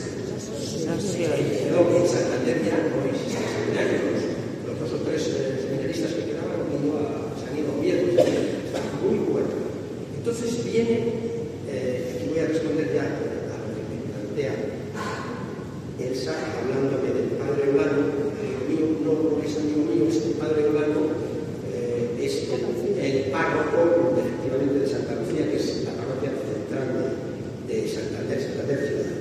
Entonces, lo que quiero contarles, porque es una anécdota que revela mucho, es lo siguiente.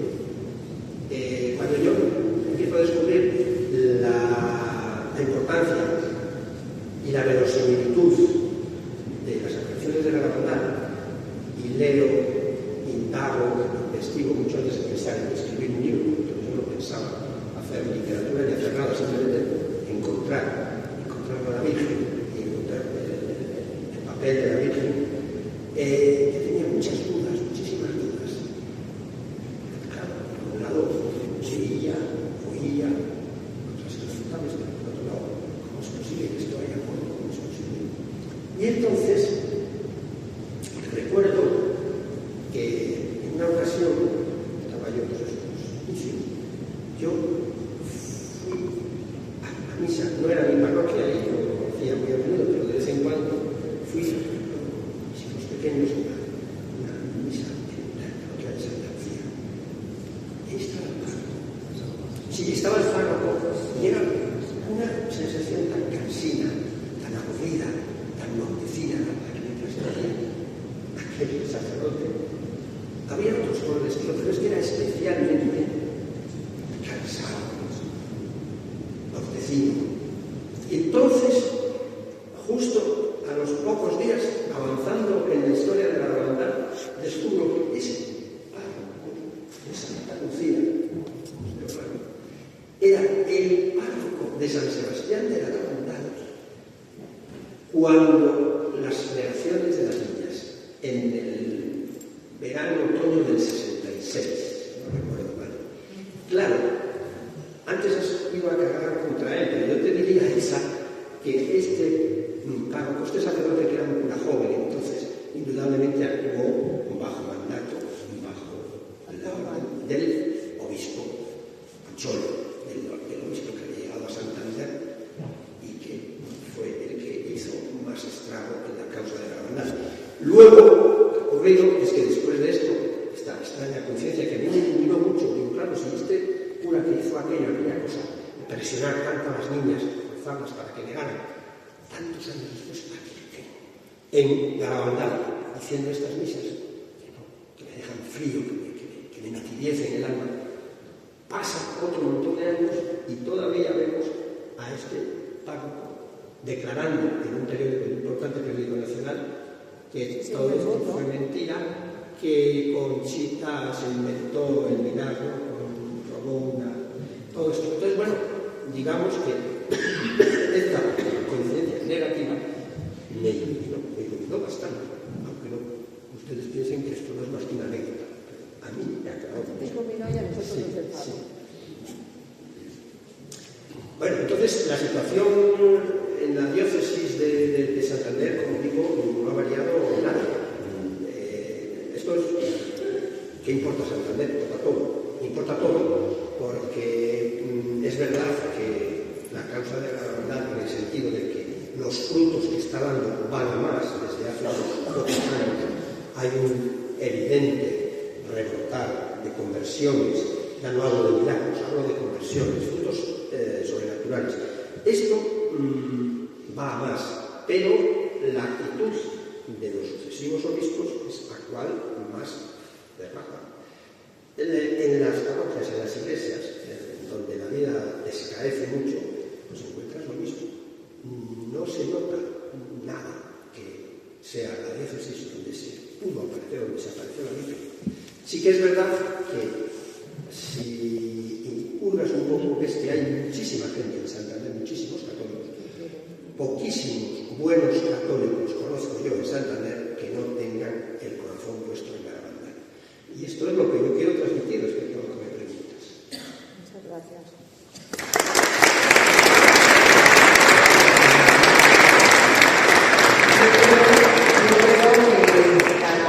Antes de pasar a Carmen, quería hacer una aclaración. Yo defendí las negaciones en el Ateneo de Santander y sí, efectivamente estas niñas negaron, pero estas niñas negaron porque fueron maltratadas, recibieron maltrato psicológico por personas que respetaban y querían obedecer. Amenazas graves.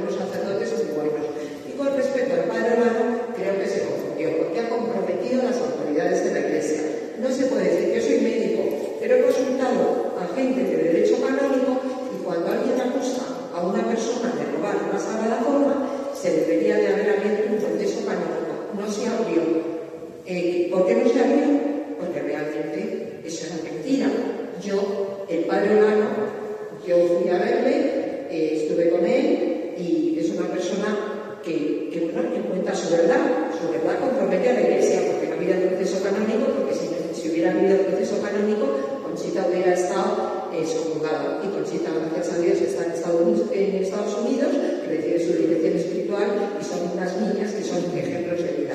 Con esto doy un paso a Carlos Guarda del Rey para que nos cuente las profecías de Garabandal. Está claro que las profecías de Garabandal, algunas ya se han cumplido. La Virgen dijo que las niñas llegarían, se negó. Las niñas dijeron que las familias se enfrentarían unas con otras, se enfrentaron. Y ahora tenemos la gran profecía de aviso, castigo y milagro. Yo, Carlos, quiero que nos cuentes en qué consisten estas profecías y, sobre todo, si el castigo es condicional, o sea, si nos portamos bien, a lo mejor es sobrellegado. Háblanos de todas las profecías. Bueno, muy buenas tardes. Voy a intentar, como soy militar, cumplir los tiempos, porque no quiero alargar y hacerlo tarde para escuchar antes a Margarita. Gracias, Elsa, por invitarme. Hago mías los agradecimientos que han hecho anteriormente, pero particularmente enfatizar al padre, me emociona mucho su homilía, y a Miguel, porque hace tiempo que sé que querías que esto ocurriera y enhorabuena, lo has conseguido. Y estaba viendo que tenemos aquí juntas, nunca la había visto, a la Virgen de Coromoto y la Virgen de Garabandal, y esto es muy evocador. No hay tiempo para explicarlo, pero es muy bonito. Aparte de... No, pero ahora digo porque insisto en el de Monte Carmelo, del Monte Carmelo. Pero gracias a ustedes, a todos, por estar aquí esta tarde. Es mucho más importante de lo que piensan el que hayan venido, el que hayan tomado esa decisión en vez de estar en el carnaval. Y me ha dejado ese un tema muy importante y lo agradezco. Pero es verdad que invoco al Espíritu Santo para que me ayude en estos pocos minutos a priorizar, porque se me abre el corazón y podría hablar muchísimo de todo esto. Entonces, decir lo más importante para que nos vayamos sin dejar nada en el tintero en poquitos minutos. Cuando llegaba a León hoy, me he dado cuenta que es bonito. Cuando vas cruzando Castilla, hemos oído un día muy bonito, y sabes que estás llegando a León porque empiezas a ver las montañas nevadas. Es algo maravilloso, ¿no? Y me ha hecho reflexionar. Me ha entrado una alegría, me dice una amiga que las alegrías no surgen de la zona del esternón. Y me he acordado de las niñas de la hermandad que tenían 3 alegrías antes de encontrarse con la madre, ¿no? Y creo que era este tipo de ilusión, de alegría, y que realmente nos hemos encontrado con la madre, porque tenemos aquí al Santísimo y la Virgen María está donde está Jesús, y su corazón late al unísono, lo he dicho muchas veces. Emociona mucho estar aquí hoy, ser muy conscientes, lo digo de ser muy conscientes de lo grande que es este momento. Y quería, cuando miraba la nieve veía la pureza, las montañas, y también te hace reflexionar cómo el cielo ha elegido esas montañas, ¿no? Como un poquito detrás está la Peña Sagrada, que no es vano se llama Peña Sagrada, la ha elegido para muchas cosas que han ocurrido en la historia relacionadas con esta en España. Tenemos ahí a la bandera que hemos hablado, tenemos a Niño Crucis, Umbe, Covadonga, San Andrés de Ceares. En fin, no me extraña que Sancha, la mujer de Fernando I, eligiera este lugar para que fuera el núcleo aglutinador de los reinos cristianos, ¿no? Pero no voy a hablar de historia, porque están aquí Margarita, es como llevar puros a La Habana. Así que me centro en la pregunta, que me quedan 12 minutos, y simplemente lo más importante que la Virgen profetizó en Garabandal afecta a toda la humanidad, siendo España el corazón del mundo, el núcleo del universo en ese momento, porque va a ser desde aquí, lo ha anunciado, y desde aquí lo vamos a ver, pero en todo el mundo. Pero para que entendamos esas profecías tan importantes, aviso, milagro y castigo condicional, que hay que tomarlas muy en serio, hay que mencionar muy rápidamente las profecías que ya se han cumplido. Y recordar que la Virgen le dijo a las niñas que cuando todo ocurriera, la Iglesia iba a estar prácticamente desaparecida. ¿En qué sentido? No hace falta explicarlo mucho, pero España se ha convertido en tierra de misión, de tener 8.000 sacerdotes seminaristas al año, a tener que ir por los pueblos ahora, y apenas hay sacerdotes de África o de Filipinas o de América que tienen que venir a evangelizarnos y hacer esas misas, ¿no? Está claro, y no sé ni cuántos seminaristas habrá al año, pero es una profecía cumplida, o que la Eucaristía cada vez se le va a dar menos importancia. Y fijaros cómo de comulgar, de rodillas en la boca, etcétera, ahora prácticamente no existen los reclinatorios en las iglesias. No hace falta abundar más en eso, ¿no? Cada vez menos importancia, y como hemos tenido un COVID donde se ha llevado casi a imponer obligatoriedad en no poder comulgar en la boca. Y también habló la Virgen de los papas. Decía que iba a haber 4 papas antes de llegar al final de los tiempos, y encima da el detalle de que uno de ellos iba a ser corto, ¿no? Pues, ¿quién duda de que después del 4.º papa lo que realmente venía era al final de los tiempos, que es lo que dijo Conchita? La frase fue esa: dentro de 4 papas vendrá al final de los tiempos. No cabe ninguna duda que cuando falleció Benito XVI entramos en el final de los tiempos, y además está apuntalado por la Virgen María en el importantísimo libro azul aprobado por la Iglesia, donde ya dice, por ejemplo, creo que es el 13 de junio del año 79, hemos entrado en los últimos tiempos a comenzar el combate final. O sea que no cabe ninguna duda que la Virgen lo avisó y se ha cumplido. Y la profecía que más me emociona a mí, y igualmente entendí mal, pero es cuando dijo: cuando todo ocurra, hablando de esto del aviso y milagro, muy pocos creerán en vosotras, muy poca gente subirá a la verdad. Y ahora, cuando hemos cruzado la cosa del carnaval, preguntaba: ¿alguien de aquí conoce la verdad? Y que poquito levantaría la mano, pero incluso en Gran Vía, en Madrid, nadie conoce la verdad. Y eso es apasionante. ¿Por qué? Porque los que tenemos la inmensa fortuna de conocerlo, subimos con el corazón. O sea, es tan bonito eso, y por eso digo que no es la Virgen en Garabandal, que sí, pero es del Monte Carmelo de la Hermandad. Y acordaros que el Monte Carmelo, Elías hizo aquel discernimiento entre los que querían en Yahvé, el verdadero Dios, y Baal, un discernimiento impresionante. Y están en la misma elevación, que es un tanto tonto el niño, pero bueno, el Monte de la Hermandad, los Pinos, con el Monte Carmelo, aquí se va a producir un discernimiento no ya entre cristianos y musulmanes, sino entre dentro de los cristianos bautizados, los que sentimos en el corazón la hermandad. Y eso es fundamental, importantísimo. También hubo una profecía muy curiosa, que esta mañana escuchaba una entrevista muy entrañable que le hizo el obispo Garmendia a Conchita en su casa en Nueva York en 1980, en la que decía Conchita que el día 15 de agosto se vestía de sayar, y lo hacía porque fue un 15 de agosto cuando llegó la Virgen. La Virgen le dijo a las niñas: vais a negarme. Y Conchita la negó a la Virgen, y contaba la anécdota que, llamando a unas amigas y otras, consiguió que en San Patrick, ahí en Nueva York, hubiera 700 mujeres vestidas de sayar y los hombres vestidos de café. ¿Por qué? Porque fue una expiación del Espíritu Santo, así lo contaba ella. Empezó a hacer llamadas, lo sintió, y todo esto con la profecía que la Virgen lo había avisado. Entonces, ¿qué es lo que va a ocurrir realmente con el famoso aviso? Es, ni más ni menos, si conocemos Pentecostés, va a ser mucho más que Pentecostés. Y no lo digo vertidamente. Esta mañana hemos estado en un cenáculo escuchando a un gran sacerdote y lo explicaba de esta manera tan emotiva. Vamos a estar delante de Dios, desnudos, nuestra alma desnuda delante de Dios, y Dios es todo luz. ¿Qué más luz que Dios puede llegarnos a ese momento? Y Pentecostés era luz, iluminación.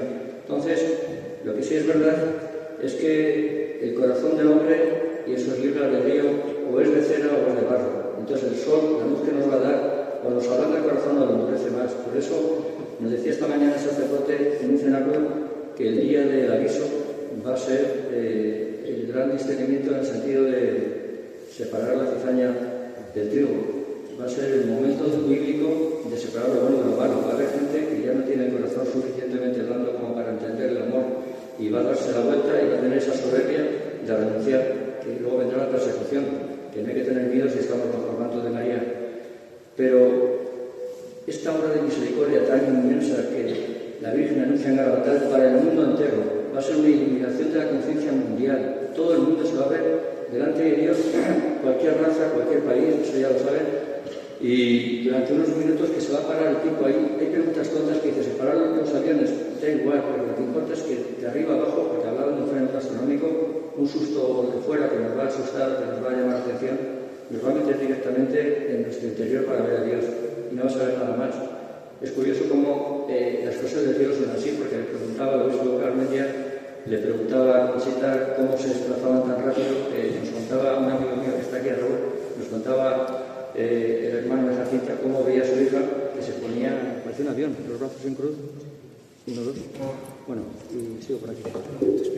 Y decía básicamente que cuando salía en éxtasis volaba y tenía los pies levantados. Es decir, que le pregunta el obispo Garmendia: ¿cómo es posible que vierais los paisajes tan rápido? Dice: no éramos conscientes. Nosotros estábamos en casa y de pronto veíamos la iglesia, no se daban cuenta, ni siquiera, solo veían a la Virgen. Y le pregunté: ¿cómo era la cara de la Virgen? Y dice: muy bella, muy guapas, muy contentas, pero sin embargo cuando miramos un poco de lado manifestar preocupación. Bueno, son detalles, quiero decir, que cuando vamos a sentir el aviso va a ser ese tipo de sensación sobrenatural. No vamos a estar pendientes de lo físico. Por eso no hay que hacer preguntas estúpidas de si se para el avión o se para una máquina. Vamos a estar delante de Dios, que nos da una oportunidad enorme para, si nos hemos preparado previamente, con más facilidad reconocer el amor de Dios, como digo. ¿Y cuándo va a ocurrir el aviso? Pues pronto, pero falta. ¿Por qué falta? Muy sencillo. Es verdad que Conchita tiene 77 años, como hemos dicho, es verdad que el sínodo famoso que tiene que ocurrir ya ha ocurrido ahora mismo, estamos terminándolo. Además dijo, ha sido un sínodo muy especial. Y era una niña de 11 años que le corrija teólogos y le dijera, no, Conchita, es un concilio. No. Me ha dicho la Virgen sínodo. Y yo creo que ninguno de los que estamos aquí dudamos que no hay un sínodo más especial que el de la solidaridad. Y también se ha cumplido que el comunismo ha venido. Que decía, cuando todo ocurra vendrá el comunismo, estábamos, como decíamos, en la época de Franco, era impensable, la posguerra, y el comunismo no es la Unión de la República Soviética, la bandera china, la bandera roja. El comunismo, como dice muy bien el padre Bobby, muchas gracias. El comunismo es, básicamente, lo dice muy bien el Apocalipsis, el dragón rojo es el comunismo en el sentido de que niega a Dios. La gran diferencia entre el dragón rojo y la bestia negra que sale del mar es que la bestia negra profana a Dios, el comunismo lo niega. Y hoy enseñaba un amigo, enseñaba cómo en Apocalipsis 13 dice que el dragón se someterá al final a la bestia. ¿Qué significa eso? Que en estos tiempos los que niegan a Dios, los que no quieren saber nada de Dios, que son prácticamente los que han metido el mar en el mundo, como dijo Fátima, expanderá, si no se controla Rusia, expanderá su comunismo, su mar por el mundo. Pues eso se someten al final a la bestia negra, que es la masonería, que indignamente sí que va haciendo mal y va a ser la que controla realmente el anticristo. Con esto quiero decir que las niñas dijeron, cuando esté el comunismo que parezca que invade todo, ellas no entendían mucho de geografía, pero que está por todas partes, no cabe ninguna duda que en todos los gobernantes que están ahora mismo diseñando la política europea, en ninguno de sus corazones está Jesucristo.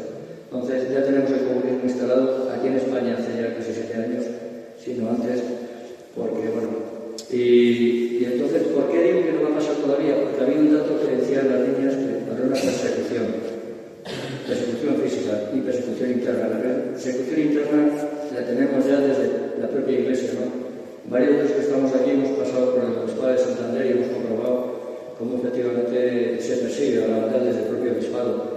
Bueno, estamos viendo cómo cardenales y la Conferencia Episcopal está directamente contribuyendo a la profanación del Valle de los Caídos, por ejemplo. Y no lo digo como crítica, sino como entender que efectivamente desde dentro se está dejando de seguir a Jesucristo. Entonces, ¿por qué digo yo que queda un poco para el aviso? O sea, que no va a ser todavía, porque tiene que haber persecución física, aquello del corazón duro que realmente cuando se pongan las cosas un poco más violentas, que empiece la persecución y tengamos que ir a catacumbas a celebrar la Eucaristía. Y desde la propia jerarquía de la Iglesia está profetizado la abominación desoladora o la supresión del sacrificio perpetuo. O sea, se suprimirá la liturgia, eso está profetizado, y entiendo que será el momento en el que venga el aviso. Esto simplemente es una opinión personal, pero por orientar un poco de que no va a ser mañana. Pero tampoco queda mucho por todo lo que he comentado antes. Está bien, así. Lo digo por... Pero la última pregunta. Sí. Si es condicional. No, me falta quizá hablar del mirador. ¿No? Vale. Porque yo hablaba... Vale. Es que dentro de los 12 meses después de haber sucedido el aviso, se complementa esta inmensa obra de misericordia con el milagro. El milagro va a ocurrir en Garabandal, posiblemente replicado en Medjugorje o en el Tepeyac. Eso es lo de menos. Lo importante es que la Virgen lo anunció en Garabandal para todo el mundo, se va a ver en todo el mundo, se van a curar los enfermos. Bueno, lo que ya se sabe no voy a repetir, pero Conchita lo ha dicho muy claro que va a ser un jueves a las 8:30 de la tarde en primavera y una fiesta eucarística. Bueno, esos son los datos que más o menos, pero no hay que darle muchas vueltas, hay que ir siempre los mensajes, ¿no? Esto simplemente es información que está ahí, ella sabe el día y lo dirá 8 días antes. Pero lo más importante es que yo estoy convencido, después de haber comparado muchas profecías, y esto lo digo muy a título particular, pero completamente convencido, y si hubiera otro momento en el coloquio lo puedo abundar un poco más, que el día del milagro va a ser un resumen anticipado de Apocalipsis 21. Va a ser la morada de Dios en la tierra. O sea, vamos a tener una visión, dice las niñas, que va a ser lo más grande que jamás ha ocurrido en el mundo, lo más grande que nunca ha hecho el Señor. No me cabe ninguna duda que se van a cumplir 4 profecías.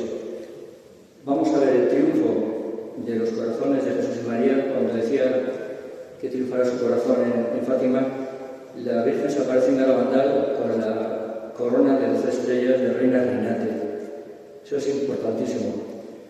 Y ese día, así como he dicho que el día del aviso va a haber la separación del trigo de la cizaña, el día del milagro va a quedar configurado ya el ejército de María. Ha triunfado. ¿Seremos pocos o muchos? No lo sé. El remanente fiel o pequeño resto, decía Isaías. Ojalá nuestra misión ahora es que seamos muchos, pero los que estemos ahí, sobre ellos ya ha triunfado el corazón de María. Esa es la primera profecía cumplida, que es muy emocionante, y por eso ahora Mandal complementa a Guadalupe y a Fátima.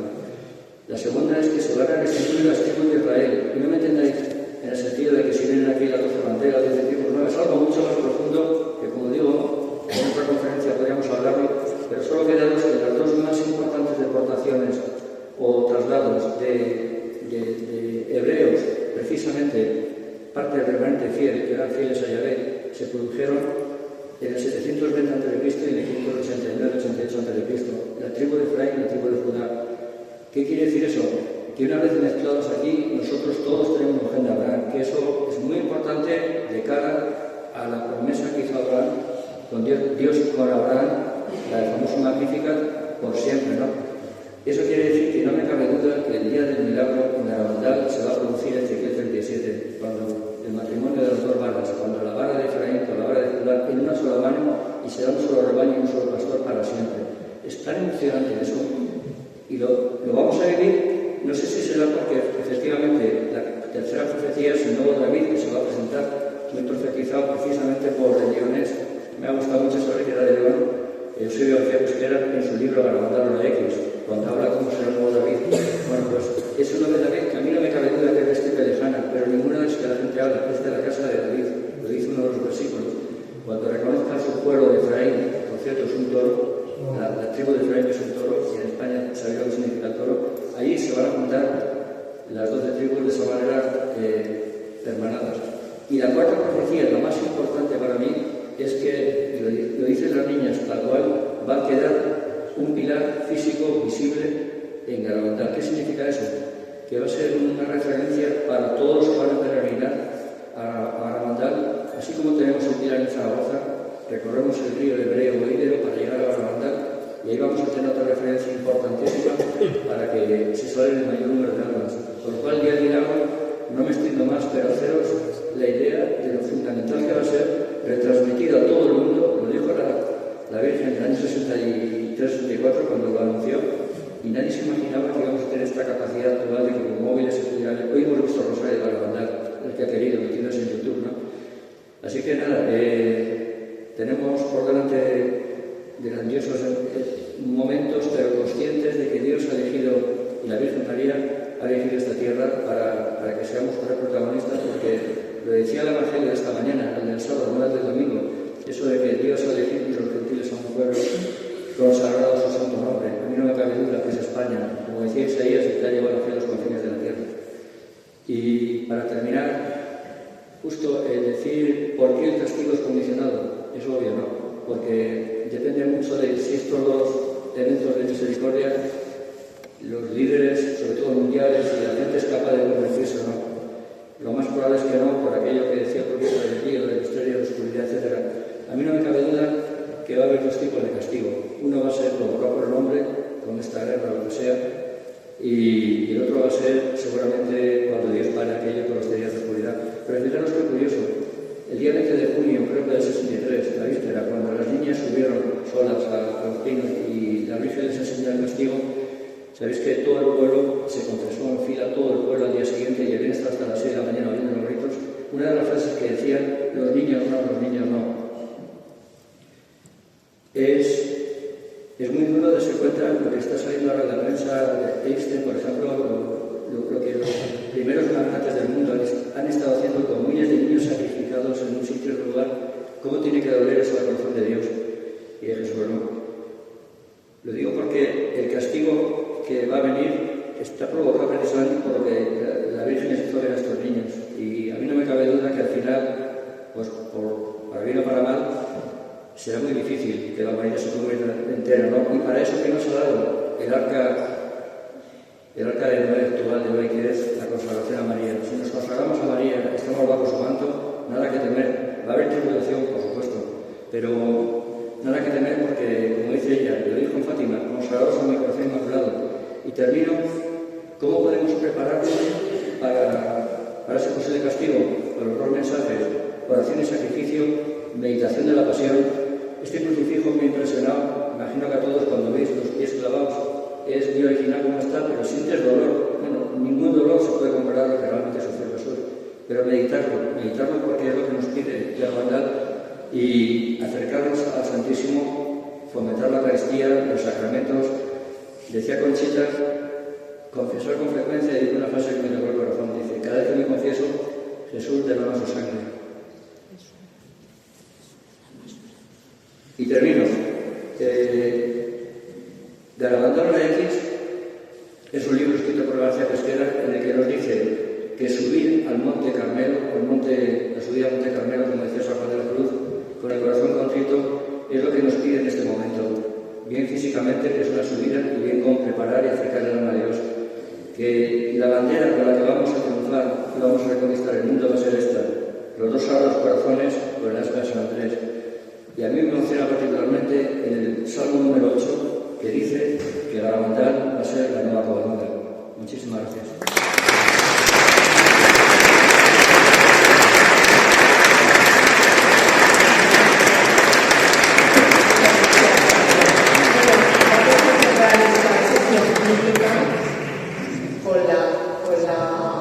Con Margarita Torres, historiadora.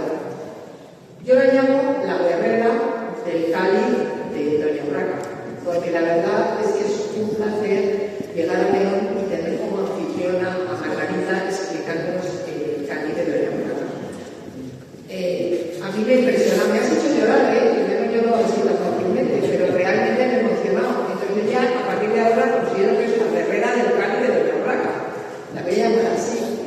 Y le quiero preguntar, Margarita, esta mañana nos ha hablado y yo muchas veces he oído comentarios como que donde está la Virgen está el demonio. Entonces a mí me gustaría que nos hablaras de cómo entra el mal en todos estos sitios. Margarita. Bueno, buenas tardes ya avanzadas. Gracias, don José Luis, me sumo a ello, y gracias a todos por estar aquí y seguir aquí. Miren, la clave de la respuesta a lo que me acaba de preguntar Elsa es algo que es evidente para todos. ¿Acaso alguno de ustedes piensa que no estamos en guerra? Antes Carlos comentaba que puede venir una guerra. No, ya estamos en la guerra. Es una guerra entre el bien y el mal. Una guerra que se manifiesta en las personas, en los sacerdotes, que no dejan de ser personas, evidentemente, en todos nosotros, en nuestras familias y a todos los niveles. Se habla de lugares de luz.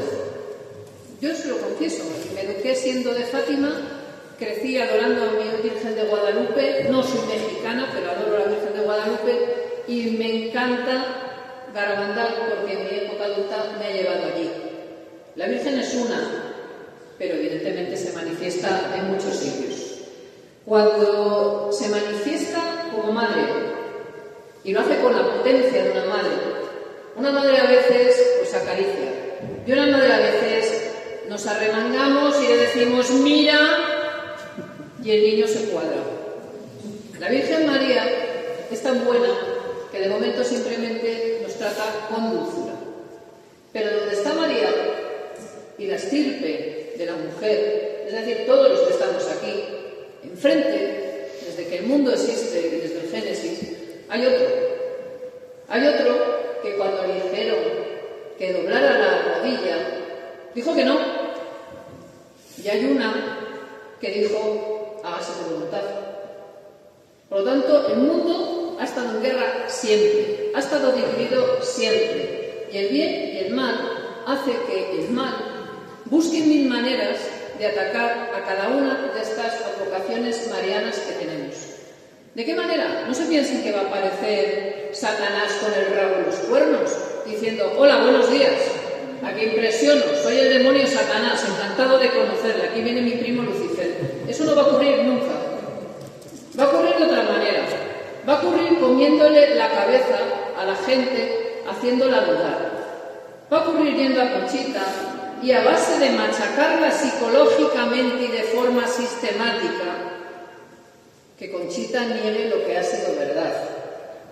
El mal se manifiesta en cada uno de nosotros cuando de repente un día estamos rezando el rosario y se nos va a la cabeza otra cosa. O estamos en misa y no estamos pendientes de las palabras del sacerdote. O nos vamos a casa y nos dice el marido, la mujer, el padre, la madre, el hijo, el hermano, el primo, la nuera, me da igual. Algo que nos saca de quicio y respondemos un mal. El mal está presente en dos momentos, porque el mal está 24/7 atento a lo que cada uno de nosotros hacemos. ¿Estamos nosotros a la misma altura? No. ¿Cómo se manifiestan las apariciones marianas? Muy sencillo, con el desprestigio.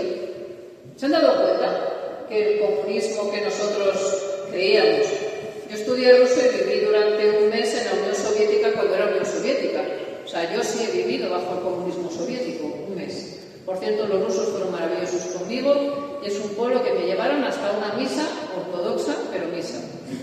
Y estábamos en época comunista, quiero decirles. O sea que en todo lugar de oscuridad siempre hay una cosa que se llama luz. Pero ¿saben lo malo de todo esto? Lo malo de todo esto es que cuando hablamos de ese comunismo que se ha ido, nos olvidamos de que hay otro comunismo que se ha quedado, que es el comunismo cultural, el comunismo 2.0. El que te compra los medios de comunicación y a través de los medios te dice lo que tú tienes que pensar, lo que tú tienes que opinar y lo que tú tienes que decir para que tú no le miréis mal a él. Para que estés en una reunión y no te digan, fíjate, para que cuando hables de apariciones marianas te remitas a mi Virgen de Guadalupe, te remitas a mi Virgen de Lourdes, que es la suya, o a la Virgen de Konomoto, bendita sea, que por cierto hace unos días hablé de ella. Pero si te hablas de la de Garabandal, ¿qué pasa con ella? ¿Por qué el demonio la tiene tan tranquila? Porque el demonio está ahora en Medjugorje. ¿Saben quién es Medjugorje? Fenómenos de apariciones de personas poseídas. Que a lo mejor está un sacerdote y de repente aparece un Satanás sin cualquiera por una esquina hablando en lenguas extrañas en aquella zona donde está el padre y de repente le contesta otro Satanás sin en otra esquina y empiezan a hablar en arameo. ¿Sabían eso? Pues eso ocurre. ¿Cuántos de ustedes hablan arameo? Un poquito. ¿Y qué probabilidad hay que en esta reunión haya dos personas que hablen arameo? ¿Y que se pongan a hablar en diálogo mientras oficia el padre José Luis? A mí me gusta mucho porque me metieron la ciencia en la cabeza los cálculos de probabilidades, la pura estadística. Y esto evidentemente por probabilidades no existe. ¿Saben por qué no existe? Porque el mal tiene un plan que ejecuta a la perfección. Porque si hay buenos soldados, y perdóname Carlos que tú eres un soldado extraordinario, pero si hay buenos soldados están en las filas del de abajo, del vecino de abajo. ¿Por qué? Porque nosotros confiamos tanto en que nos venga la madre a salvar, que muchas veces dejamos los deberes, como en casa dejamos la ropa sucia para que venga mamá y la meta en la lavadora, o no limpiamos, o damos una mala contestación, o no comemos. Pues eso a nivel espiritual también lo hacemos. Y a nivel espiritual eso quiere decir que ellos nos van adelantando. ¿Les interesa la banda? No. ¿Por qué? ¿Por qué habla de cosas muy claras? Habla de que no está bien esto. ¿Y saben cómo se arregla esto? Haciendo los deberes todos los que estamos aquí. No le echemos la culpa ni a A ni a B. No digamos, bueno, es que luego va a venir el milagro y es maravilloso, que ya nos vamos a dar cuenta. No, date cuenta antes. Date cuenta antes. Que la Virgen te ha venido diciendo como una buena madre, recógeme la ropa, cariño, que me recojan la ropa. Mi vida, ¿me recoges la ropa? Concho, recoge la ropa.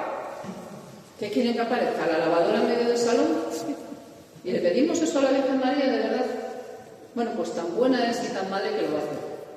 Lo va a hacer. Pero hay una cosa que tienen ustedes también que pensar.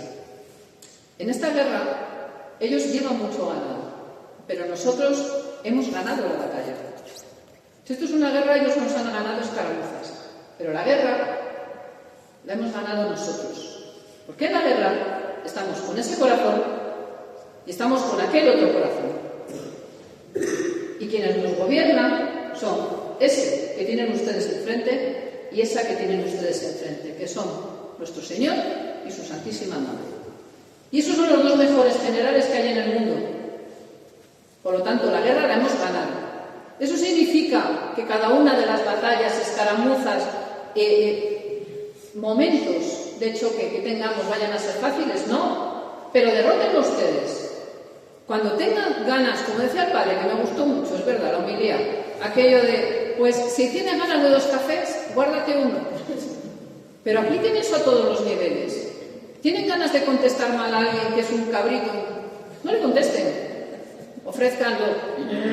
Te lo tragas. Y en esto háganme caso que tengo mucho conocimiento en esta materia. Cuando estén ustedes delante de alguien que se den cuenta que no sabe, explíquenselo. Gasten el tiempo. Sean padres y madres de esas personas. Porque cada una de esas batallas pequeñas que vayan ganando son almas que van a llevar al ejército de Dios. Y esto es una guerra, no lo olviden. Y nosotros somos, a lo mejor muchos chusqueros, otros oficiales. Los generales los tenemos claros, ¿verdad? Ahí no lo discutimos nadie, ¿no? Bien, pues los demás, cada uno en nuestro lugar, hagamos los deberes.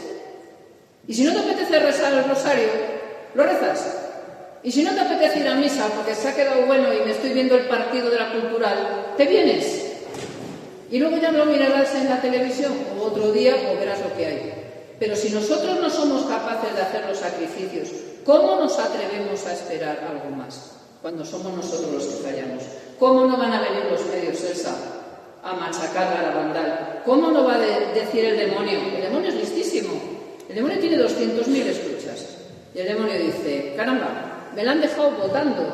Pásamela, que estoy solo. Canasta. O si quieren gol, cada uno lo que le guste. Yo como soy de deportes extraordinariamente violentos, como la esgrima, el tiro y estas cosas, pues no somos violentos, somos muy buena gente, créanme. Pero cada uno en lo suyo, es decir, si te la dejan votando, tú la coges. Al demonio se la dejamos votando. ¿Qué pasa cuando alguien critica a Garabandal? Contéstenle. ¿Qué pasa cuando alguien dice un taco de estos que te tiemblan en la cabeza? No se callen. ¿Qué pasa cuando te dice alguien, es que lo políticamente correcto es tal? Perdona, yo no opino así. Y si nosotros permitimos que los puntales de nuestra fe, que son los lugares donde se aparece la Santísima Madre del Señor, se cuestionen, estamos permitiendo todo. Estamos permitiendo todo. Y no le echemos la culpa al cura A, al párroco B, al obispo C, porque son hombres. Echémonos la culpa a todos nosotros, porque lo que está mal no solo es la Iglesia, es la sociedad. Y mientras no seamos conscientes que lo que está mal es la sociedad, no vamos a cambiar nada. Ni en Garabandal, ni en ningún sitio. ¿Saben cómo se defiende uno del mal? Si nos lo dice la Virgen. Si es que nos lo dicen todos. Somos, de verdad, yo soy profesora, lo saben muchos de ustedes. Este es el típico alumno que te repite en sexta convocatoria. Y le dices, tío, te he dado 5 convocatorias, te dejo hasta que te lleven los apuntes, te dejo hasta que copies, te dejo hasta que preguntes al de al lado, ¿ya no así me suspendes? Primero, estén siempre en gracia de Dios. Estén siempre en gracia de Dios. Confiésense. Confiésense, de verdad, que estos señores son maravillosos, de verdad son maravillosos. Lo que aguantan ellos lo sabe la Virgen y lo sabe el cielo. Vengan y participen de los sacramentos. Y tengan respeto a la Eucaristía. Vivan cada uno de los momentos. Y cuando estén en oración, nadie les pide que estén, y permítanme la broma barata, 24 horas de rodillas delante de un sagrario. Si eso no les va a hacer más santos. No les va a hacer más santos. Pero si están 5 minutos, que el Señor sea lo único en lo que piensen. Y no piensen en lo que tienen que hacer al cabo de 10 minutos, 15 o 20. ¿Vale? La armadura de Dios es muy clara. ¿Os lo han dicho? Ten fe. Acude a a las santas lecturas. Es decir, que no hemos dejado todo escrito, hijo mío. Lee, o busca en ChatGPT que te haga un resumen, pero lee, frecuenta los sacramentos, confiesa, reza el rosario, vente a misa. Y si ustedes están en gracia, verán que cuando llegue la nuera, el yerno, la mujer, el marido, el hermano, la cuñada, la prima, y le saque de quicio, a lo mejor son más pacientes. Entenderán y saben responder a ciertas cosas. Y cuando le vengan los que le dicen lo que tienen ustedes que pensar, ya no digo votar, voten lo que quieran, pero cuando les dicen lo que tienen que pensar, ustedes hacen, perdona, y le contestan. Y entonces empezará a desaparecer el mal. ¿Por qué? Porque en la Salet se atacaron a los videntes. ¿Por qué? Porque en Fátima les hicieron pasar un infierno a estos niños. Porque en Garabandal se las hicieron pasar canutas. Y a toda la gente que critica, a los que en un momento determinado dijeron no, yo les recuerdo que San Pedro negó 3 veces a Cristo. ¿Pero con quién nos estamos comparando? ¿Pero qué grado de soberbia gastamos aquí todos? Y al final el demonio, no lo olviden. Mis amigos, a los que quiero, muchos de los que están aquí, algunos en la mesa, saben que siempre digo que son las SS, no por los de Hitler, sino porque es la soberbia y todo lo que tenga que ver con la lujuria y el sexo. Al final, ¿por dónde entra el demonio? Por donde tiene hueco, porque se la dejamos votando. Pues no se la dejen votando, y cuando le venga el demonio, díganle, pringao, perdedor, que esta guerra la hemos ganado nosotros. Y si vienes a por mí, se lo dices a estos, que si no te has dado cuenta, son el Hijo de Dios y su Santísima Madre. Y yo me enrollé con una persiana esa, pero creo que te he respondido de aquellas maneras y más.